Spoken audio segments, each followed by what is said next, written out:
ओम नमः शिवाय। नमस्कार दोस्तों, स्वागत है आप सभी का हमारे चैनल भक्ति ज्ञान में। दोस्तों, आज मैं आपको सोमवार व्रत एवं 16 सोमवार व्रत की कथा सुना रहा हूँ। आइए पहले सुनते हैं सोमवार व्रत की कथा। एक नगर में एक बहुत धनवान साहूकार रहता था। उसके घर में धन की कमी नहीं थी, परंतु वह बहुत दुखी था क्योंकि उसके कोई पुत्र नहीं था। वह इसी चिंता में दिन रात दुखी रहता था।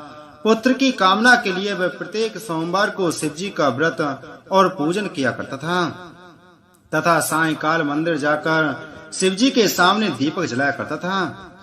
उसके इस भक्ति भाव को देखकर एक समय माता पार्वती ने शिव जी से कहा, महाराज, यह साहूकार आपका अनन्य भक्त है, सदैव आपका व्रत और पूजन बड़ी श्रद्धा से करता है। आपको इसकी मनोकामना अवश्य पूरी करनी चाहिए। शिव जी ने कहा, हे पार्वती, यह संसार कर्म क्षेत्र है। किसान खेत में जैसा बीज बोता है वैसे ही फसल काटता है। उसी तरह मनुष्य इस संसार में जैसे कर्म करते हैं वैसा ही फल भोगते हैं। माता पार्वती ने अत्यंत आग्रह से कहा, महाराज, जब यह आपका अनन्य भक्त है और अगर इसको किसी प्रकार का दुख है तो उसे आपको अवश्य दूर करना चाहिए। आप तो सदैव अपने भक्तों पर दयालु होते हैं और उनके दुखों को दूर करते हैं। यदि आप ऐसा नहीं करेंगे तो मनुष्य आपका पूजन तथा व्रत क्यों करेंगे? माता पार्वती का ऐसा आग्रह देख शिव जी कहने लगे, हे पार्वती, इसके कोई पुत्र नहीं है। इसी चिंता में यह अति दुखी रहता है। इसके भाग में पुत्र न होने पर भी मैं इसको पुत्र की प्राप्ति का वर देता हूँ, परंतु वह पुत्र केवल 12 वर्ष तक जीवित रहेगा। इसके पश्चात वह मृत्यु को प्राप्त हो जाएगा। इससे अधिक मैं इसके लिए कुछ नहीं कर सकता। माता पार्वती और भगवान शिव का यह वार्तालाप साहूकार सुन रहा था। इससे उसको ना तो प्रसन्नता हुई और न ही दुख हुआ। वह पूर्व की तरह शिव जी का व्रत और पूजन करता रहा। कुछ समय पश्चात साहूकार की स्त्री गर्भवती हुई और 10वें महीने उसके गर्भ से अति सुंदर पुत्र उत्पन्न हुआ। साहूकार के घर में बहुत खुशियां मनाई गईं, परंतु साहूकार तो ये जानता था कि उसकी केवल 12 वर्ष की आयु है, इसलिए उसने अधिक प्रसन्नता प्रकट नहीं की और न ही किसी को यह वेद ही बताया। जब वह बालक 11 वर्ष का हो गया तो बालक की माता ने उसके पिता से उसका विवाह करने के लिए कहा। साहूकार ने कहा, अभी मैं इसका विवाह नहीं करूंगा, मैं अपने पुत्र को काशी पढ़ने के लिए भेजूंगा। साहूकार ने बालक के मामा को बुलाकर उसको बहुत सा धन देकर कहा, तुम इस बालक को काशी पढ़ने के लिए ले जाओ और रास्ते में जिन जिन स्थानों से भी जाओ, यज्ञ करते, ब्राह्मणों को भोजन कराते तथा दक्षिणा देते हुए जाना। दोनों मामा भांजे यज्ञ करते, ब्राह्मणों को भोजन कराते तथा दक्षिणा देते हुए काशी की ओर चल दिए। रास्ते में एक शहर पड़ा। उस शहर में राजा की कन्या का विवाह था, परंतु जो राजकुमार विवाह कराने के लिए आया था वह एक आंख से काना था। उसके पिता राजा को इस बात की बड़ी चिंता थी कि कहीं राजकुमार को देखकर राजकुमारी या उसके माता पिता विवाह में किसी प्रकार की अड़चन पैदा न कर दें। जब उसने सेठ के अति सुंदर लड़के को देखा तो मन में विचार किया कि क्यों न द्वार 4 के समय इस लड़के से वर की सारी रस्में पूरी की जाएं। ऐसा मन में विचार कर उस राजकुमार के पिता ने उस लड़के और उसके मामा से बात की। वे राजी हो गए। फिर उस साहूकार के लड़के को वर के कपड़े पहनाकर तथा घोड़ी पर बैठाकर कन्या के द्वार पर ले गई। सभी कार्य प्रसन्नता से पूर्ण हो गए। राजकुमार के पिता ने सोचा कि यदि विवाह कार्य भी इसी लड़के से करा दिया जाए तो क्या बुराई है। ऐसा विचार कर लड़के और उसके मामा से कहा, यदि आप फेरों और कन्यादान के काम को भी पूरा करा दें तो आपकी बड़ी कृपा होगी। मैं इसके बदले में आपको बहुत सारा धन दूंगा। दोनों ने इसे भी शहर से स्वीकार कर लिया। विवाह कार्य बहुत अच्छी तरह से संपन्न हो गया। सेठ का पुत्र जिस समय जाने लगा तो उसने राजकुमारी की चुंदड़ी के पल्ले पर लिख दिया, तुम्हारा विवाह तो मेरे साथ हुआ है, परंतु जिस राजकुमार के साथ तुम विदा होगी वह एक आंख से काना है। मैं काशी जी पढ़ने जा रहा हूँ। सेठ के लड़के के जाने के पश्चात राजकुमारी ने जब चुंदड़ी के पल्ले पर ऐसा लिखा हुआ पाया तो उसने कान्हे राजकुमार के साथ जाने से इनकार कर दिया। उसने अपने माता पिता को सारी बात बता दी और कहा कि यह मेरा पति नहीं है, मेरा विवाह इसके साथ नहीं हुआ। जिसके साथ मेरा विवाह हुआ है वह तो काशी पढ़ने गया है। राजकुमारी के माता पिता ने अपनी कन्या को विदा नहीं किया और बारात वापस चली गई। इधर सेठ का लड़का और उसका मामा काशी पहुंच गए। वहां जाकर उन्होंने यज्ञ करना और लड़के ने पढ़ना शुरू कर दिया। जिस दिन लड़के की आयु 12 साल की हो गई, उस दिन मामा ने यज्ञ रचा रखा था। लड़के ने अपने मामा से कहा, मामा जी आज मेरी तबीयत कुछ ठीक नहीं है। मामा ने कहा, अंदर जाकर सो जाओ। लड़का अंदर जाकर सो गया और थोड़ी देर में उसके प्राण निकल गए। जब उसके मामा ने आकर देखा कि उसका भांजा मृत पड़ा है तो उसको बड़ा दुख हुआ। उसने सोचा कि अगर मैं अभी रोना पीटना मचा दूंगा तो यज्ञ का कार्य अधूरा रह जाएगा।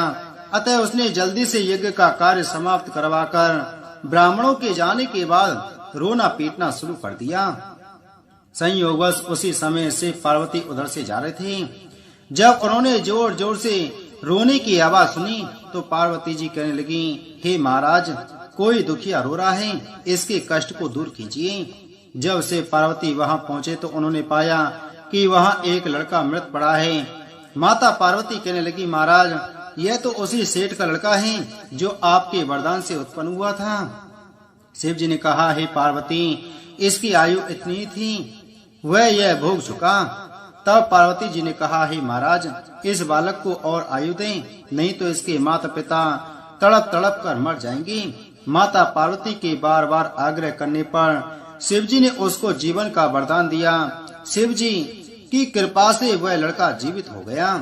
इसके बाद शिव जी और पार्वती कैलाश पर्वत को चले गए। शिक्षा पूर्ण होने पर वह लड़का और उसका मामा उसी प्रकार यज्ञ करते, ब्राह्मणों को भोजन कराते तथा दक्षिणा देते हुए घर की ओर चल पड़े। रास्ते में उसी शहर में आए जहां उस लड़के का वहां की राजकुमारी से विवाह हुआ था। वहां आकर उन्होंने यज्ञ आरंभ कर दिया। उस लड़के के ससुर वहां के राजा ने उसको पहचान लिया और महल में ले जाकर उसकी बहुत आवभगत की। फिर बहुत से दास दासियों सहित आदर पूर्वक अपनी राजकुमारी और जमाई को विदा किया। जब वे अपने शहर के निकट आए तो मामा ने कहा कि मैं पहले तुम्हारे घर जाकर तुम्हारे माता पिता को खबर कराता हूँ। जब उस लड़के का मामा घर पहुंचा तो उसने देखा कि उसके यानी लड़के के माता पिता घर की छत पर बैठे थे। उन्होंने यह प्रण कर रखा था कि यदि हमारा पुत्र सकुशल लौट आया तो हम राजी खुशी नीचे आ जाएंगे, नहीं तो छत से गिरकर अपने प्राण दे देंगे। उस लड़के के मामा ने आकर जब समाचार दिया कि आपका पुत्र आ गया है, तब उनको विश्वास नहीं आया। तब मामा ने शपथ पूर्वक कहा कि आपका पुत्र अपनी पत्नी तथा बहुत सारा धन साथ लेकर आया है। तो सेठ प्रसन्नता से भर उठा। सेठ सेठानी आनंद पूर्वक नीचे आए। बाहर आकर उन्होंने अपने पुत्र तथा उसकी पत्नी का भरपूर स्वागत किया। सभी प्रसन्नता के साथ रहने लगे। जो कोई सोमवार के व्रत को धारण करता है अथवा इस कथा को पढ़ता या सुनता है, उसके सब दुख दूर होकर उसकी समस्त मनोकामनाएं पूर्ण होती हैं तथा इस लोक में नाना प्रकार के सुख भोग कर अंत में सदाशिव के लोक को प्राप्त होता है। 16 सोमवार व्रत की कथा। मृत्यु लोक में विवरण करने की इच्छा करके एक समय श्री भूतनाथ भगवान भोलेनाथ माता पार्वती के साथ मृत्यु लोक में पधारे। भ्रमण करते करते दोनों विदर्भ देशांतर्गत अमरावती नाम की अति रमणीक नगरी में पहुँचे। अमरावती नगरी अमरपुरी के सदस्य सब प्रकार के सुखों से भरपूर थी। उसमें वहां के महाराज द्वारा बनवाया हुआ अति रमणीक शिव जी का मंदिर भी था। भगवान शंकर भगवती पार्वती के साथ उस मंदिर में निवास करने लगे। एक समय माता पार्वती भगवान भोलेनाथ को प्रसन्न देख मनोविनोद करने की इच्छा से बोली, हे महाराज, आज तो हम तुम दोनों चौसर खेलेंगे। शिव जी ने प्राण प्रिया की बात को मान लिया और चौसर खेलने लगे। उसी समय मंदिर का पुजारी ब्राह्मण मंदिर में पूजा करने आया। माता पार्वती ने पुजारी से प्रश्न किया, हे पुजारी जी, बताओ इस बाजी में हम दोनों में से किसकी जीत होगी? वह ब्राह्मण बिना विचारे शीघ्रता से बोल उठा कि महादेव जी की ही जीत होगी। थोड़ी देर में बाजी समाप्त हो गई और पार्वती जी की विजय हुई। पार्वती जी बहुत क्रोधित हुई और ब्राह्मण को झूठ बोलने के अपराध के कारण श्राप देने को उद्यत हुई। भोलेनाथ ने माता पार्वती को बहुत समझाया, परंतु उन्होंने ब्राह्मण को कोढ़ी होने का श्राप दे दिया। कुछ समय बाद पार्वती जी के श्रापवश पुजारी के शरीर में कोढ़ पैदा हो गया। वह अनेक प्रकार से दुखी रहने लगा। पुजारी को श्राप कष्ट भोगते हुए जब बहुत दिन हो गए, तब एक दिन देवलोक की अप्सराएं शिव जी की पूजा हेतु उसी मंदिर में पधारी। पुजारी के कोढ़ के कष्ट को देख उन्होंने बड़े दया भाव से उससे रोगी होने का कारण पूछा। पुजारी ने निसंकोच सारी बात उन्हें बता दी। वे अप्सराएं बोली, हे पुजारी, अब तुम अधिक दुखी मत होना। भगवान शिव तुम्हारे कष्ट को अवश्य दूर कर देंगे। तुम सब व्रतों में श्रेष्ठ 16 सोमवार का व्रत भक्ति भाव से किया करो। पुजारी ने अप्सराओं की रानी से विनम्र भाव से 16 सोमवार व्रत की विधि पूछी। उसने बताया, सोमवार को भक्ति भाव के साथ व्रत करें, स्वच्छ वस्त्र पहने, संध्या व उपासना के बाद आधा सेर गेहूं का आटा लें, उसके 3 अंग बनाए और घी, गुड़, दीप, नैवेद्य, पुंगी फल, बेल पत्र, जनेऊ, चंदन, अक्षत, पुष्प आदि के द्वारा प्रदोष काल में भगवान शंकर का विधि से पूजन करें। तत्पश्चात 3 अंगों में से एक शिव जी को अर्पण करें, बाकी 2 को शिव जी का प्रसाद समझकर उपस्थित जनों में बांट दे और आप भी प्रसाद पाए। इस विधि से 16 सोमवार व्रत करें। 17वें सोमवार को पाव सेर पवित्र गेहूं के आटे की बाटी बनाए, उसमें घी और गुड़ मिलाकर चूरमा बनाए, भगवान भोलेनाथ को भोग लगाकर उपस्थित भक्तों में बांटें। इसके बाद कुटुंब सहित प्रसाद ले तो शिव जी की कृपा से उसके सभी मनोरथ पूर्ण हो जाते हैं। ऐसा कहकर सभी अप्सराएं स्वर्ग को चली गईं। ब्राह्मण ने यथाविधि 16 सोमवार व्रत किया तथा भगवान शिव जी की कृपा से रोग मुक्त होकर आनंद से रहने लगा। कुछ दिन बाद शिव जी और पार्वती फिर उस मंदिर में पधारे। ब्राह्मण को निरोग देख पार्वती जी ने ब्राह्मण से रोग मुक्त होने का उपाय पूछा, तो ब्राह्मण ने 16 सोमवार व्रत की कथा सुनाई। पार्वती जी अति प्रसन्न हो ब्राह्मण से व्रत की विधि पूछकर स्वयं इस व्रत को करने को तैयार हो गयीं। व्रत करने के बाद उनकी मनोकामना पूर्ण हुई तथा उनके रूठे पुत्र स्वामी कार्तिकेय स्वयं माता के आज्ञाकारी पुत्र हुए। कार्तिकेय जी को अपना यह विचार परिवर्तन का रहस्य जानने की इच्छा हुई। वह माता से बोले, हे माता, आपने ऐसा कौन सा उपाय किया जिससे मेरा मन आपकी ओर आकर्षित हुआ? पार्वती जी ने वही 16 सोमवार व्रत की कथा उनको सुनाई। कार्तिकेय जी ने कहा, इस व्रत को मैं भी करूंगा, क्योंकि मेरा प्रिय ब्राह्मण मित्र बहुत दुखी दिल से परदेश गया है। मेरी उससे मिलने की बहुत इच्छा है। कार्तिकेय जी ने भी इस व्रत को किया और उनका प्रिय मित्र मिल गया। मित्र ने इस आकस्मिक मिलन का भेद कार्तिकेय जी से पूछा तो वह बोले, हे मित्र, मैंने तुम्हारे मिलने की इच्छा करके 16 सोमवार का व्रत किया था। अब तो ब्राह्मण मित्र को अपने विवाह की बड़ी इच्छा हुई। उसने कार्तिकेय जी से व्रत की विधि पूछी और यथा विधि व्रत किया। व्रत के प्रभाव से जब वह किसी कार्यवश विदेश गया तो वहां के राजा की लड़की का स्वयंवर था। राजा ने प्रण किया था कि जिस व्यक्ति के गले में सब प्रकार से संग्रहित हथनी माला डालेगी, मैं उसी के साथ अपनी प्यारी पुत्री का विवाह कर दूंगा। शिव जी की कृपा से वह ब्राह्मण भी स्वयंवर देखने की इच्छा से राजसभा में एक ओर बैठ गया। नियत समय पर हथनी आई और उसने जयमाला उस ब्राह्मण के गले में डाल दी। राजा ने अपनी प्रतिज्ञा के अनुसार बड़ी धूमधाम से अपनी कन्या का विवाह उस ब्राह्मण के साथ कर दिया। ब्राह्मण सुंदर राजकन्या पाकर सुख से जीवन व्यतीत करने लगा। एक दिन राजकन्या ने अपने पति से प्रश्न किया, हे प्राणनाथ, आपने ऐसा कौन सा भारी पुण्य किया था जिसके प्रभाव से हथनी ने सब राजकुमारों को छोड़कर आपको वरण किया? ब्राह्मण बोला, हे प्राण प्रिय, मैंने अपने मित्र कार्तिकेय जी के कथानुसार 16 सोमवार का व्रत किया था, जिसके प्रभाव से मुझे तुम जैसी स्वरूपवान पत्नी की प्राप्ति हुई है। व्रत की महिमा सुन राजकन्या को आश्चर्य हुआ। वह भी पुत्र की कामना करके व्रत करने लगी। शिव जी की दया से उसके गर्भ से एक अति सुंदर, सुशील, धर्मात्मा और विद्वान पुत्र उत्पन्न हुआ। माता पिता दोनों उस देव पुत्र को पाकर अति प्रसन्न हुए और उसका लालन पालन भली प्रकार से करने लगे। जब पुत्र कुछ समझदार हुआ तो एक दिन उसने अपनी माता से प्रश्न किया कि हे माँ, तुमने कौन सा व्रत एवं तप किया है जो मेरे जैसा पुत्र तुम्हारे गर्भ से उत्पन्न हुआ? माता ने 16 सोमवार व्रत की विधि पुत्र को बताई। पुत्र ने सब तरह से मनोरथ पूर्ण करने वाले सरल व्रत को सुना तो वह भी राज्य अधिकार पाने की इच्छा से हर सोमवार को यथाविधि व्रत करने लगा। व्रत शुरू होने के बाद एक देश के वृद्ध राजा के दूतों ने आकर उसको राजकन्या के लिए वर्ण किया। राजा ने अपनी पुत्री का विवाह ऐसे सर्वगुण संपन्न ब्राह्मण युवक के साथ करके बड़ा सुख प्राप्त किया। वृद्ध राजा के दिवंगत हो जाने पर इसी ब्राह्मण युवक को सिंहासन पर बैठाया गया, क्योंकि दिवंगत राजा के कोई पुत्र नहीं था। राज्य का उत्तराधिकारी होकर भी वह ब्राह्मण पुत्र 16 सोमवार का व्रत करता रहा। जब 17वां सोमवार आया तो विप्र पुत्र ने अपनी प्रियतमा से पूजन सामग्री लेकर शिव पूजा के लिए शिवालय में चलने को कहा, परंतु उसकी पत्नी ने उसकी आज्ञा की परवाह न की। दास दासियों द्वारा सब पूजन सामग्री शिवालय भिजवा दी, परंतु आप नहीं गई।